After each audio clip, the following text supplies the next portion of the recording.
Hi, my name is Dr. Raja Adnan Ahmed and I'm a psychiatrist and I work in UK. I'm making this video for international medical graduates and this is to answer one of the very common questions I'm getting from the international doctors, and this is about teaching experience.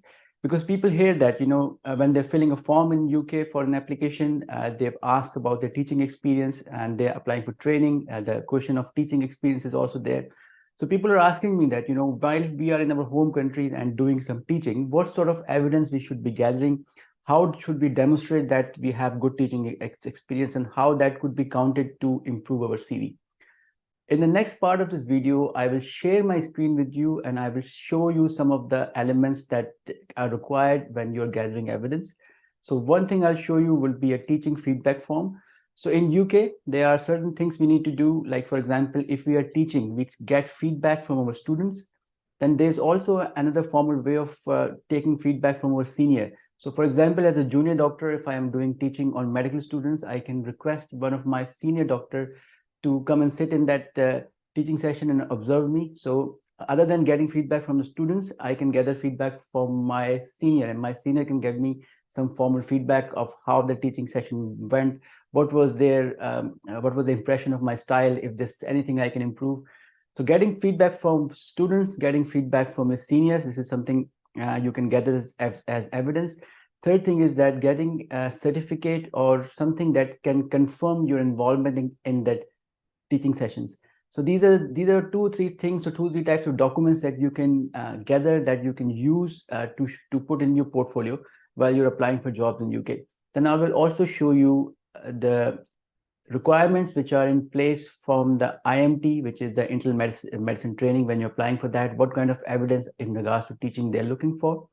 Then I will also show you the core surgical training and the psychiatry ST training applications and criteria that when you're applying for that level of job, what sort of evidence they're looking for, and I'll show you some templates as well that you can use if you are trying to gather some evidence. But remember, these are training posts. Does not mean that you only need teaching experience when you're applying for training posts. Even when you're applying for non-training posts as well, you can use these things. And the reason I'm showing you on the training from the training point of view is because then you will get some idea that what sort of evidence is actually required in UK, and that sort of evidence you can gather while you are still in your home country. So I'm now sharing my screen with you, and I am showing you some of the aspect of teaching, what kind of teaching evidence and what kind of teaching experience they're looking for. So I think the best website to look out for that is the IMT recruitment website, and you can easily find that on that. When you go on the recruitment process, then application scoring, you'll go there and it will show you that how different aspects of the application score. And one of the important aspect there is teaching. Although I will make it clear that this is for training, but if you look at that carefully, then you would know that in the non-training post, the similar things will be required. So you can you will be able to gather the similar sort of evidence from back home when you are in your home countries. Even if you are not going to work in medicine and not interested in working in medicine, you're interested in working in other specialties, similar sort of evidence about teaching would be required. So in this, they very clearly said that teaching can be split into two different scoring areas: teaching experience and teaching training in teaching yourself. So teaching experience is that when you are giving teaching yourself or you're involved in organizing teaching. Training in teaching means that you have a qualification in teaching. Like for example, if you have masters in medical education or education, health education, or you have postgraduate diploma, or you have postgraduate certificate, or you've done other courses, that is training in teaching. And teaching experience is when you are actually giving lectures and all that. Time scale the program is important, that whenever they say that when you're claiming that you were teaching in a program, how long that it was over for. And it's also very important to collect feedback from your students, and also for independent, somebody who's your senior can also give you feedback as well. So I'll show you some of the forms which are available online for the getting feedback, both from your students and from your teacher. And then example of evidence, they've written here very clearly what sort of evidence they look out for of your teaching. Letter from your senior or organization where you were contributing to a course or teaching. Evidence of timetables, outline of program and content. So if you are claiming that you were teaching somewhere for 3 months, and if there's a timetable of those 3 months of your lectures, you can attach that with this as well. Training in teaching, they very clearly say that here, that is about qualification, having certificate. So if you have done a qualification and you have certificates from this organization, for example, a university, that you can also attach. Now, this is the scoring system they're currently using for IMT. And again, these things change with time. So if you're watching this video in the future, this is scoring for 2024. If you're watching it, the video in the future, things may have changed, but still similar things will be in place. So let's say the first option, scoring 6. So out of the marks you got, the maximum marks you can get if you have done this, which is option here. I have worked with a local tutor to organize teaching program, a series of lectures or series of sessions where you were teaching health professionals, medical students, and you taught approximately at least for 3 months or longer. And then you also gather formal feedback from the students as well. So, there are a few things that not just you're teaching, but you're organizing the teaching, you're regularly doing it, and it was just not 1 or 2 sessions, it was over the period of 3 months, and then also that you were gathering feedback. So if you have done you tick all these boxes, you will get the maximum score. And then they have written some notes as well, that what it actually means. Then you will see the marking system is going down slowly. Then, in other sessions when you are regularly teaching, but you were not organized, you were not involved in organization, then you will only get 3 marks. If you just taught the medical students and occasionally and have some evidence of formal feedback, then you will only get 1 mark. So you can see what is more important for them, that you're just not teaching, you're organizing, you're doing it over a period of time, and you're also getting feedback. So that tells you that what sort of evidence they're looking for in training posts, similarly also relevant for any non-training posts. And then this is just training in teaching. So if you have attended any formal courses, so here they have written some of the courses. If you have awarded masters in teaching, medical education kind of degree, then you get 3 marks. If you get diploma or certificate, then 2 marks. If you have other things, then will be less marks. But if you have something that is below the PG certificate or diploma, like a teach the teacher course or something like that, then might give you 1 mark. If you have no qualification of training, formal training, then you will get 0. So this is just telling you that teaching is divided into 2 different aspects: training in teaching and teaching experience itself. Now, core surgical training, this slide I'm sharing for the similar thing from core surgical training. And this is the part where they have written about core surgical training self-assessment score. And if you come all the way down, you will see that what sort of thing they're looking for in teaching experience. Again, they have given marking system here. So the highest score is 10. And you can read what sort of things they're looking for. They are similar to what IMT was saying. Similarly, if you come to psychiatry, this is domain from Psychiatry ST Training, domain breakdown. Psychiatry ST Training is after you have finished your MRC Psych exam or core training or achieve the core training competencies. So in that, again, they're showing different domains of how they score your application. And one of the aspect there is teaching. And if you come to the teaching portion, then they'll tell you how they are marking it. Again, you can see Masters in Medical Education is ranked at the top. And if you have made major contribution to a regional or national teaching program, including organizing a program, similar thing is what we have already seen in the IMT.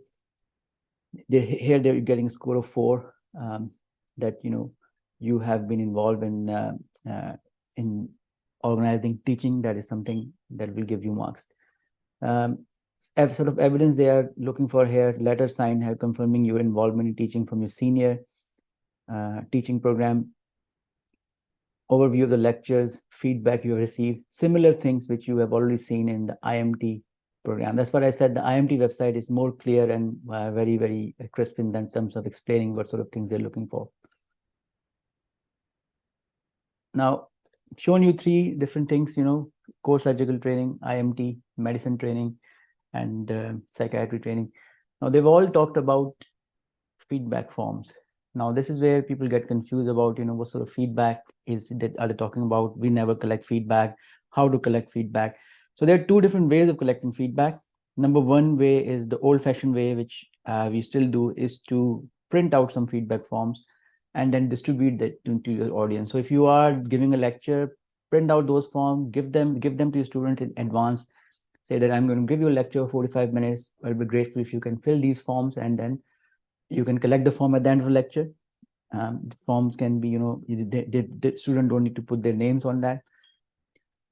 Then there's another way of collecting feedback, which is online. So if you're doing an online teaching session, then you can collect feedback from online as well. Or sometimes you have email addresses of the students. Like, for example, when I was lecturing in Cardiff University, I was using online forms.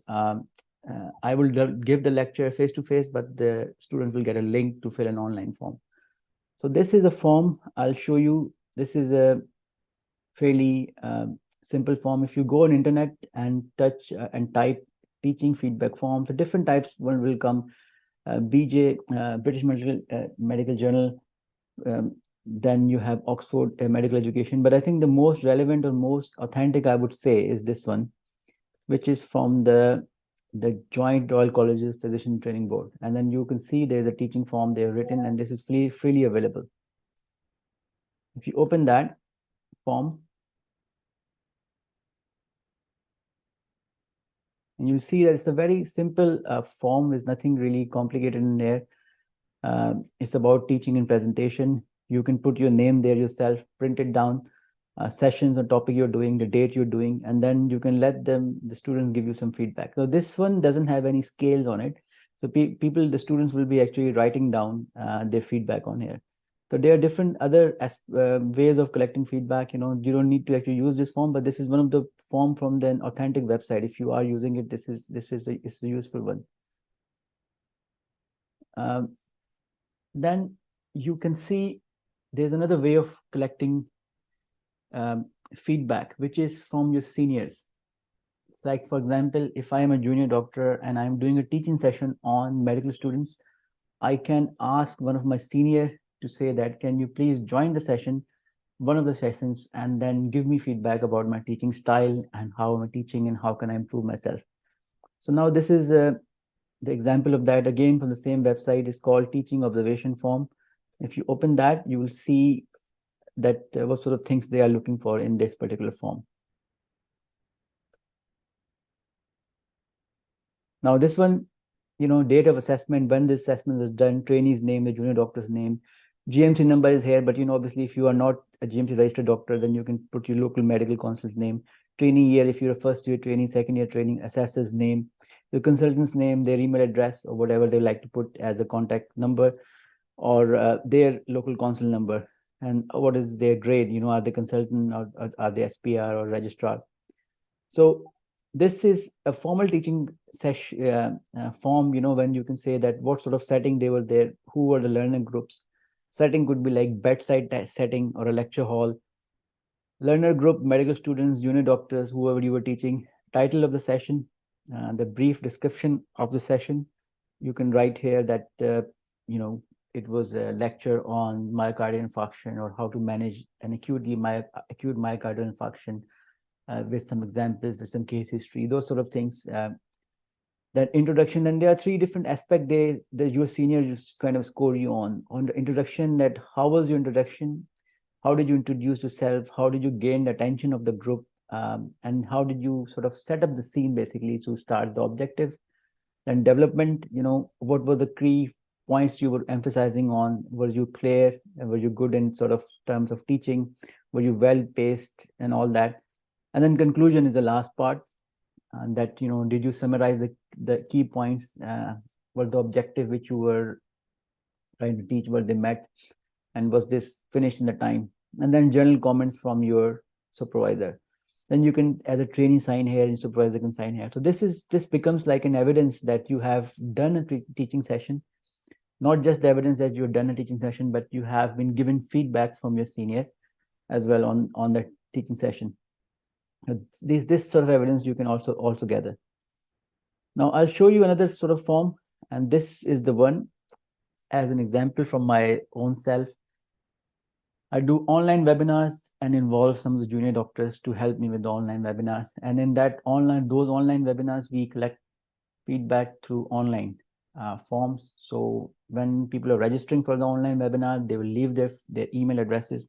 At the end of the session, we will send them a link or Google form asking them to fill the online forms for feedback. So this is an example of introduction of core psychiatry training online webinar I did with my junior doctors. And it's a very simple form I made myself.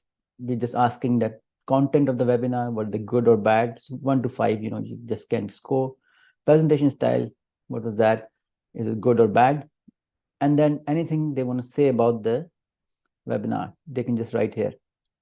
You can see for that particular webinar, I got 25 responses. And then what this does, the Google form does it, that it can combine your feedback. So it will just telling me the content of the webinar, how many people find it excellent, how many people find it good, presentation style, was people finding it useful or not so useful. And then these were the comments people were making. So again, I can simply very easily print this information, and then that could be put in the portfolio of a junior doctor, because that will become a feedback for them for that particular session. So this is another way of collecting feedback if you don't want to do it with the physical forms, to come up with a system to collect it online. Now, this was about feedback, but now I will come to the evidence of, if you are looking for evidence. So if you have been teaching, if you have done teaching, organized teaching, and given teaching sessions, what kind of evidence you should be looking for. So I have just made up this myself. When you are asking your seniors to give evidence letter, I think it's best to give a letter. Some people will just get a letter, will just say one line that, Dr. So-and-so was teaching in my department, or Dr. So-and-so has experience of teaching as a demonstrator in this medical school for 5 months or 10 months or 1 year. That's not enough. The kind of things you're looking for here, if you want to look it more attractive and more useful that you can use in the future, that first thing is that where were you teaching, the setting, obviously, the method of to teach, was it a bedside teaching, the lectures, workshops, seminars, what kind of teaching were you doing? Because there are different styles. Setting, was it a medical college, was it a hospital setting, was it a ward based setting? Audience, who were the audience? Were they medical students, nursing students, junior doctor, or someone else? Frequency of the teaching, how often were you doing that? Was it daily, that it was your job to teach daily? Was it weekly? Was it these sessions done monthly, fortnightly, those sort of things, frequency. Then your level of involvement, that is also important. That were you just teaching, or were you involved in making up that program? Were you leading a teaching program? Were you involved in setting it up with a part of a team? So you can see that when you looked at the IMT scoring system or the other scoring system, if you were somebody who were leading to make up that teaching program, then the marks were actually at maximum. So they want somebody who can actually do those things. Topics covered is obviously important. That what sort of topics you were teaching. You don't need to sometimes, not always list every single topic. You can say that I was teaching psychiatric emergencies. That was for over the period of 1 month. I was teaching common medical emergencies. I was teaching topics related to cardiology, topics related to gastroenterology, whatever you were doing. But if you want to name those topics as well, that's also good. And then timeline, as I said, it's very important, because they're specifically asking for how long that went on. Was it just one lecture? Was it a series of lecture? Was it something that you were doing regularly? So you can, in timeline, you can write down that length of lecture, 45 minutes lecture, 60-minute lecture, and the length of teaching program. Was it running for 3 months, 6 months, 1 year, or longer? And then feedback and evaluation is very important, that you collected the feedback forms from your students, and you have some feedback on your style and presentation from your seniors as well. That how were you actually reflecting on that? How were you trying to improve yourself? For that, feedback and evaluation is very important. So I just made up this letter myself, and I'm not saying that this is the perfect format anybody can change the format, come up with their own format, but I'm just giving you some examples of what might be required. Only 1 or 2 lines might not be good. This is lettering. Just imagine this is printed on a headed note paper from your hospital, from your consultant to the XYZ recruitment team. So, for example, if you're applying for IMT, you can put IMT recruitment team, or you can just put to whom it may concern. Then is regarding the evidence of contribution of teaching for Dr. XYZ, your name. Now, this is to confirm that Dr. XYZ was has worked in this department for the period of time, how long were you working there, from which time period to which time period under my supervision, because this is sort of said by your senior doctor. And then Dr. XYZ was actively involved in teaching by student and undertook regular formal teaching sessions, which included lecture on the following topics. You can list the topics. These sessions were 45 minutes long, bedside demonstration of clinical skills for a group of up to 10 medical students on a weekly basis. Then you can further continue saying that this goal went on for 3 months, 4 months, 6 months, whichever time frame you have done it for, or the academic year for that medical students. The next one is sort of a different statement, not for the same doctor, but sort of imagine a different doctor. The Dr. XYZ that were involved in leading a teaching session project run on weekly basis for X number of months from this date to this date. The project involved teaching and training junior doctors from department of XYZ, included weekly lectures, workshop in ABC hospital or university hospital or a medical school, wherever it was.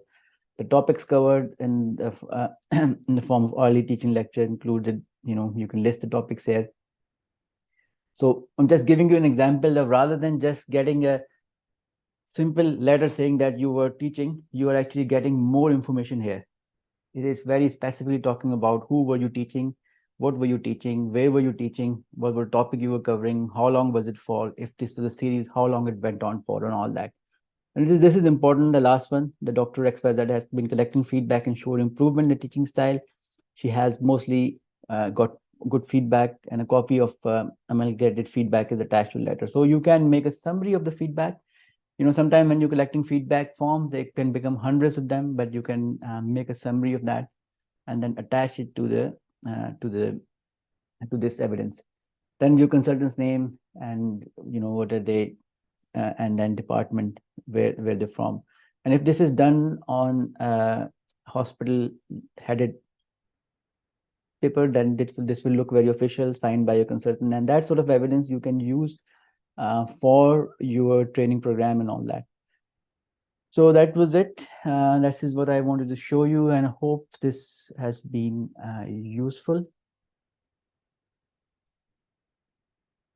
At the end, I like to tell you about some formal teaching qualification, and that if you are trying to develop your portfolio as an academic, or is this something that you are really interested in long term, that you can use. For example, postgraduate certificate in medical education, a diploma in medical education, a master's in medical education. These sort of qualifications are offered in UK by different universities. But these sort of qualifications I know are now offered in other countries as well, because I know from Pakistan, I've seen doctors coming from Pakistan and having a postgraduate certificate from education from one of the local universities there. That is something that can also help to improve, and this is something that can also be shown in your training applications as well. Other than that, there are some courses as well that are run, Teach the Teacher's course. There are some other courses to improve your teaching skills that can also help to improve your CV, that will also look good on your CV as well. So thank you very much for listening to me. I hope this video was useful and it will help to improve your understanding of how to evidence your teaching, how to gather the feedback, and how to gather or formulate a certificate to show your achievement as a teacher.